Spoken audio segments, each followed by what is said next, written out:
নমস্কার, আপনারা দেখছেন খবর বাংলা আর আমি কৃত্তিবাস। খেলার জগতের সব খবর নিয়ে বিরাট কোহলিকে নিয়ে চলছে বিতর্ক।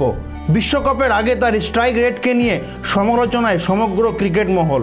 স্ট্রাইক রেট সংক্রান্ত বিষয় নিয়ে কোহলিকে কটাক্ষ করলেন ভারতের প্রাক্তন ক্রিকেটার সুনীল গাভাস্কর। টি-20 বিশ্বকাপ 2024-এ বিরাট কোহলি দলে জায়গা পাওয়ায় যেমন খুশি আপামর ক্রিকেট প্রেমীরা, ঠিক তার উল্টো দিকে বিরাট কোহলির স্ট্রাইক রেট নিয়ে সমালোচনা ঝড় তুলল ক্রিকেট বিশেষজ্ঞরা।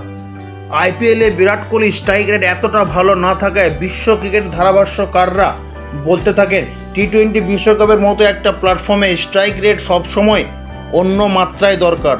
আর সম্প্রতি আইপিএলে বিরাট কোহলির স্ট্রাইক রেট এতটা ভালো না থাকায় কঠিন সমস্যার মুখে পড়তে হতে পারে ভারতীয় দলের স্বনামধন্য খেলোয়াড় বিরাট কোহলিকে।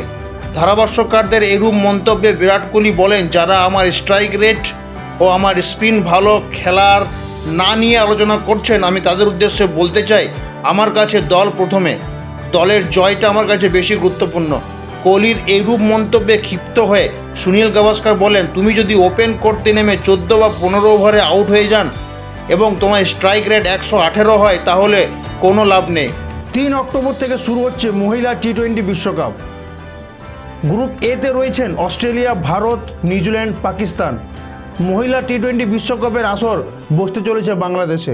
অক্টোবর মাসে রয়েছে বাঙালির সেরা উৎসব দুর্গাপূজা, আর ঠিক সেই সময় মহিলা টি-20 বিশ্বকাপের আসর বসতে চলেছে বাংলাদেশে। ভারতীয় মহিলা দলের কাছে সুযোগ রয়েছে এবারে টি-20 বিশ্বকাপ জয় করে নজির গড়ার, কারণ ভারত বাংলাদেশ খুব একটা দূরে নয়। আবহাওয়া ও পিচ অনেকটাই ভারতীয় ক্রিকেটারদের সাহায্য করবে। আর সবথেকে গুরুত্বপূর্ণ বিষয়, ভারতের গ্রুপে রয়েছেন পাকিস্তান, নিউজিল্যান্ড, অস্ট্রেলিয়া। আবারও কি আমরা দেখতে পাবো ভারত পাকিস্তান ম্যাচ? এটাই এখন সবথেকে গুরুত্বপূর্ণ বিষয়। খেলার জগতের সব খবর পাওয়ার জন্য চোখ রাখুন খবর বাংলার পর্দায়। খবর বাংলা, খবরের খবরদারি।